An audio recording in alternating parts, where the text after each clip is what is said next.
Well, thank you so much for joining us for your reporter behind the story, where we find out how a story comes together.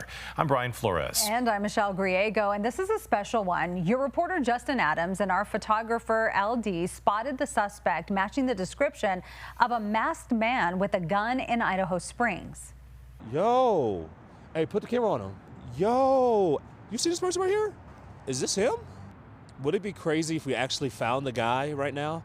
Because we saw a person who was literally fitting the description, who just walked by our camera. The suspect came down Highway 103 and walked right past news cameras as they were recording their stories. Wow, indeed. All right, this all started Thursday night. The Clear Creek Sheriff's Office sharing this video with us, showing the suspect trespassing on private property. You can see he's armed with a gun and then wearing tactical colors. And joining us right now is your reporter, Justin Adams. He's in Idaho Springs. Justin, so tell us how this all started. I mean, we heard you say wow, and wow is right. When did you arrive there? When did you see the suspect after you arrived?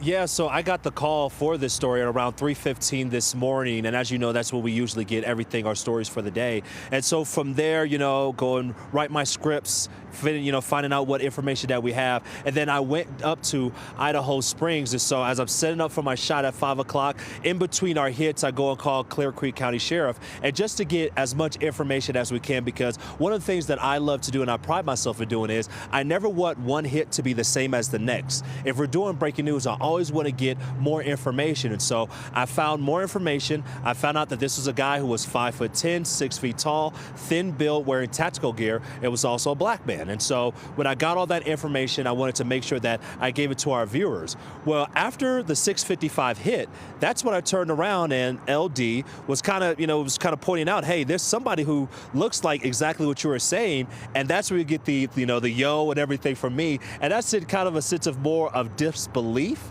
of that, wait a minute, this is the guy who I'm literally just talking about and just described on live TV is right now crossing the street. And so that's why I said, hey, put your camera on him. We don't know what it's going to be, but if nothing else, we make sure that we have that footage. And it turned out that that was the individual as well. So we called police, and about 10 minutes later, Clear Creek County Sheriff, they said, yeah, that was the guy that we were looking for and have been looking for at least a month now, guys, because the video that you saw earlier, that was actually video that was from Monday. So that was all interesting. They've been searching for this guy for a while. That is incredible, Justin. Now, the Clear Creek County Sheriff's Office, they also say this rarely ever happens. I can't remember a time when this has happened as a reporter for so many years, but how are you feeling about helping with this investigation and also knowing that this person may have been armed, Justin? I mean, how are you feeling about that, too?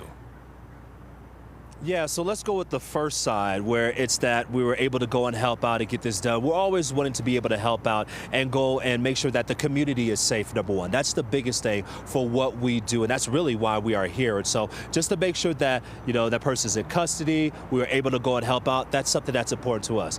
On the other side, when you look at, did this individual have a gun? We didn't know that at the moment. Frankly, it is one thing that we always know, that when you go out live on the field, that there's always that danger element that is there. We're doing real life. We're not just here, in a closed area where it's safe all the time. And so we didn't know that the individual would be right there, and we didn't know if he was, had any firearms on him. So to be able to be in a place where we did solve a crime, that we were also safe as well because he didn't have one, it's reassuring, but it's definitely something that you always have in the back of your mind, that you need to make sure that you protect yourself at all times. For sure. We're just glad you and LD are okay, and all the other news crews. I mean, we heard from the Sheriff's Department, and they were saying that, not only did the suspect walk in front of the news cameras, but it looks like wearing the same outfit in that video, and that makes it easier to spot. Yeah, Michelle, literally the same outfit. Actually, if you take a look at that video that was sent to us, you can see that the same thing, literally the same outfit is what he was wearing. And he was actually in a car chase Thursday night. And so from that car chase, was crashed.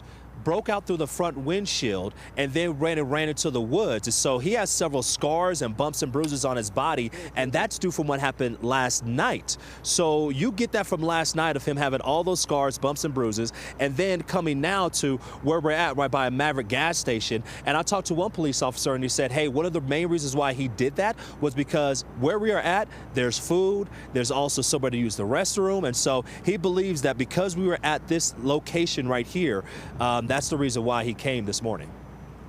Well, Justin, Wow. again, I'm glad you guys are okay. And what an eye from you and LD. So, Absolutely. yes, thanks so much. Yeah, Justin, we're glad you're safe. Thanks. Blessings. We have more information on this case and more behind the story segments on our website at cbscolorado.com.